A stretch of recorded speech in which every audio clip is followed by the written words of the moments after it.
안녕하세요, 변호사님. 네, 안녕하세요. 예, 이번에 그 전세 사기, 임대 사기 관련해가지고 네, 지금 사건 상당히 많이 들어오고 있잖아요. 네, 맞습니다. 이 사건에 대해서 설명을 한번 해주실 수 있을까요? 사건에 대한 설명은 일단 제가 먼저 하겠습니다. 사건 자체는 현재 언론에서도 많이 보도가 되고 있고 몇 년 전만 해도 지금 좀 덜하긴 한데 쉽게 말하면 전세 보증금을 현취하자사로 가져갔는데 이거에 대해서 나중에 이제 반환하지 않아서 이게 사기다. 그렇게 이제 보는 사건인데 이런 부분들이 이제 형사사건화 돼서 이제 사기냐 아니냐 이게 쟁점이 됐던 사안입니다. 이 사건에서 피고인으로 많이 올라오시는 분들이 공인중개사분들이 그렇게 많으신데 이분들하고 그 매도 매수하셨던 소유권자하고는 범죄 사실을 같이 봐야 하나요? 아니면 구분해서 봐야 하나요?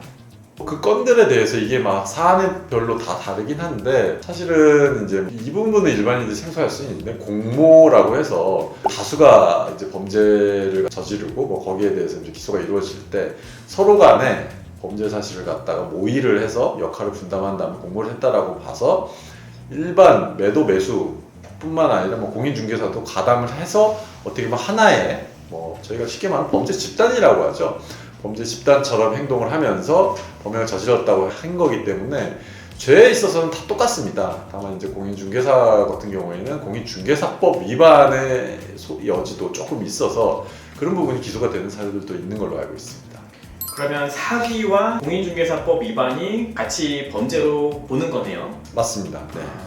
기존에는 그런 소위 말하는 갭 투자라고 하잖아요. 그러니까 네. 부동산 물건이 있고 빌라가 됐든 오피스텔이 됐든 아파트가 됐고 거기에 내가 매수를 하고 싶은데 이미 임차인이 살고 있는 경우에는 그 전세를 이제 안고 보증금을 안고 대신에 내가 이제 부담하는 금액을 적게 부담을 하고 이렇게 해서 보통 이제 많이들 전세 끼고 산다고 우리가 표현을 하잖아요. 그렇게 해서 이제 집장만들 하시는 아주 대표적인 방법 중에 하나였는데 그렇게들 많이 집 사서 이제 조금씩 늘리시는 게 이제 우리 어떻게 보면 일반적인 그 한국인들의 그 집 마련하는 방법 중에 하나였는데 최근에 이제 이게 전세 사기라고 하는 하나의 문제가 좀 제기가 되면서 이런 것들까지 지금 다 범죄화되고 있는 부분들이 좀 있거든요. 그래서 특히 지금 저희 사무실 많이 오시는 이제 공인중개사님들도 많이 오시고 그리고 이제 임대 사업을 통해서 업을 하시는 분들 중에서 이제 좀 여러 채 소유하고 계셨던 분들 이런 분들도 이제 오시는데 이분들은 기존에 있던 어떤 사업 모델이어서 요거를 그냥 하셨었는데 말을 하자면 그 임대 사업의 일환으로서 갭 투자되는 이제 물건들을 좀 구매를 하시고 거기에서 계속 전세를 돌리시면서 임대 사업을 하신 분들이었는데 이렇게 사업하는 모델이 범죄로 이제 바라보는 시각들이 생기면서 조사를 받게 되고 이런 좀 문제가 있어서 이제 많이 상담 오시는 경우 많이 있고요. 그다음에 공인중개사분들 같은 경우에는 그냥 일반적인 중개를 한다고 생각을 하시고 그냥 중개를 좀 하셨는데 이제 내가 중개했던 물건들에서 이제 사고가 터지면서 그게 어떻게 보면 범죄 집단에서 이제 그 물건을 이제 이용을 하는 거에 같이 엮이셔가지고 오시는 경우도 굉장히 많습니다. 이분들 상담 오실 때 보통 경찰 단계와 검찰 단계, 법원 단계가 이렇게 나뉘어져서 오고 계시는데 경찰 단계에서 사건이 여러 개에 대해서 조사를 받으시는 분들이 계세요. 한편은 부산, 한편은 인천 이렇게 돼 있는데 이럴 경우에는 어떻게 해야 되나요? 그런 부분은 사실은 수사의 주체는 수사기관, 경찰 또는 검찰이기 때문에 경찰, 검찰은 관할이라는 게 있습니다. 근데 이게 좀 케이스마다 좀 틀리긴 한데 워낙 전세 보증금 사기가 꽤나 이제 크게 수사가 진행이 될 때는 광역수사대, 그러니까 옛날 말하면 광역수사대입니다. 이제 큰 경찰청에서 상급 경찰청이 전국적인 관할을 가지고 있기 때문에 전국적인 관할 또는 그 지역에 있어서 도의 관할까지도 가지고 있어서 크게 수사를 하는데 일선 경찰서는 각각 수사를 하게 됩니다. 그러면 이제 형식상 그냥 각각 수사가 돼서 거기에 따른 처분을 받아야 되는 거고 물론 재판에 가서 그런 부분을 병합을 할지 분리돼서 그냥 대응을 할지를 판단을 해가지고 피고인의 신분으로서 이제 신청을 하거나 재판에 따라서 그런 부분을 요청을 하거나 이렇게 절차를 진행할 수는 있습니다.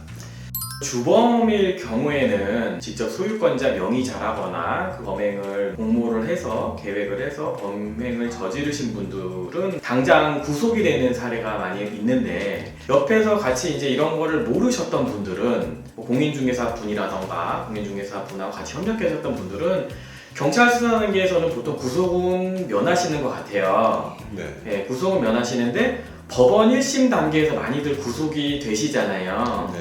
그렇다 그러면 이런 부분에 대해서는 그런 분들은 어떻게 대응을 하는 게 현명한 대처가 될까요?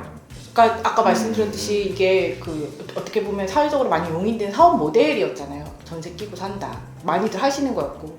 그리고 내가 그거를 이용해서 이제 임대 사업을 한다. 임대 사업자라면. 그리고 이제 전세가 잘 빠져서 이렇게 여러 텀으로 임차인도 바뀌어서 새 임차인한테 보증금 받아서 이전 임차인한테 내주고 이제 이런 식으로 사업을 쭉 해오셨던 분들은 이게 잘못됐다고 전혀 생각을 하지 않으셨고 뭐 이때까지 잘못됐다고 누가 얘기한 적도 없고 하니까 굉장히 자연스럽게 그냥 수사기관에 가셔서 그냥 혼자 조사 받으시는 경우 되게 많거든요.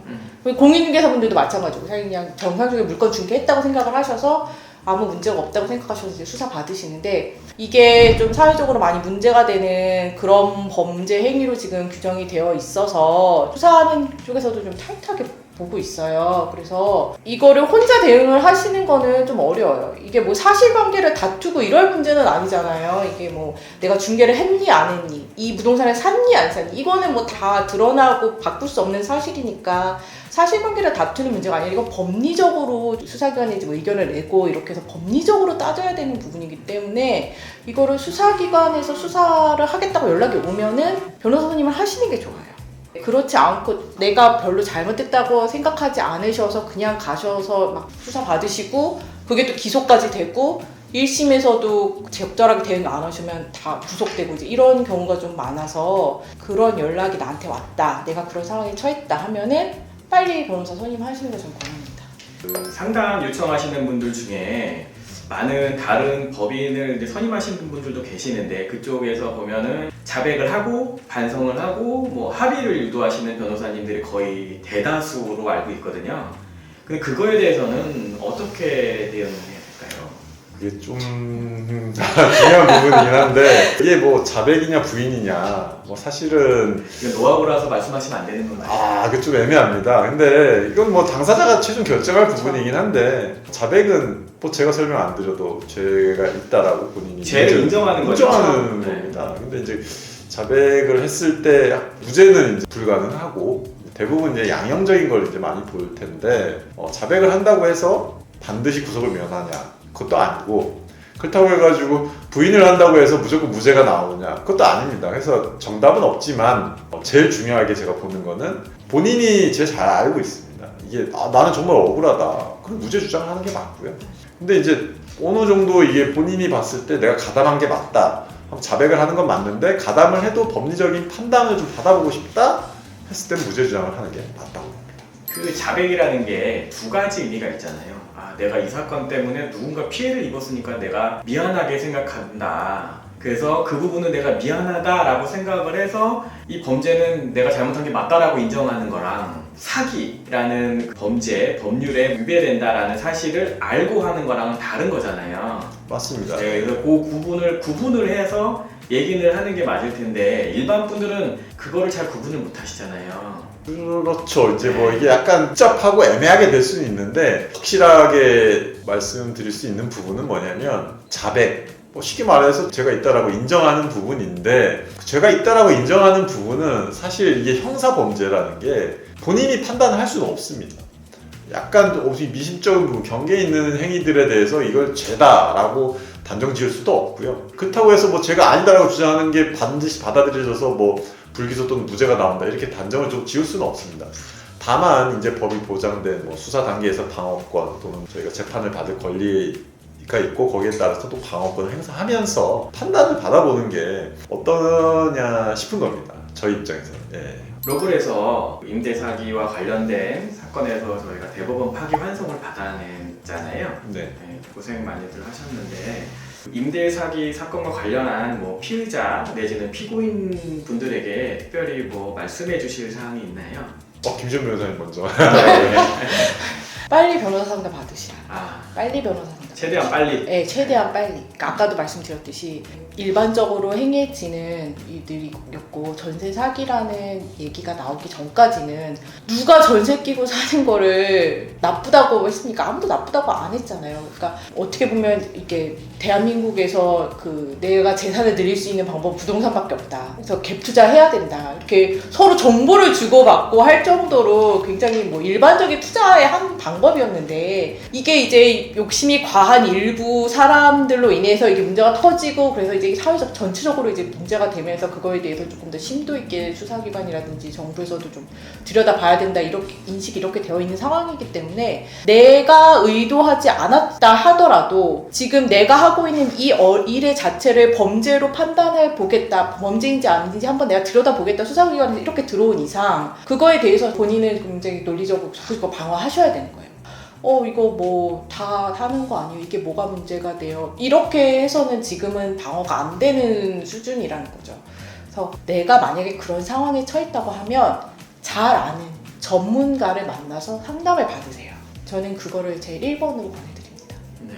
김준 변호사님께서 말씀을 잘 해주셨고 덧붙여 이제 제가 말씀을 드리자면 경미한 사안이 아닙니다. 이게 뭐 단순히 내가 실형을 면할 수 있고 아무렇지 않게 대응이 가능하다 그런 수준의 이제 범죄는 아닙니다. 이제 지금 제가 이렇게 말씀드린 이유는 지금 시청하시는 시청자분들도 뭐 언론을 통해서나 이렇게 다 보셨을 겁니다. 지금 사안 자체가 과거와는 틀리게 굉장히 중한 사례로 발전을 해서 이런 부분에 있어서는 전문가의 도움을 받고 수사 단계부터 대응을 하는 게 정말 좋은 대응 방안이 될 수 있을 거라고 생각합니다. 네, 오늘 인터뷰에 응해주셔서 감사합니다. 네.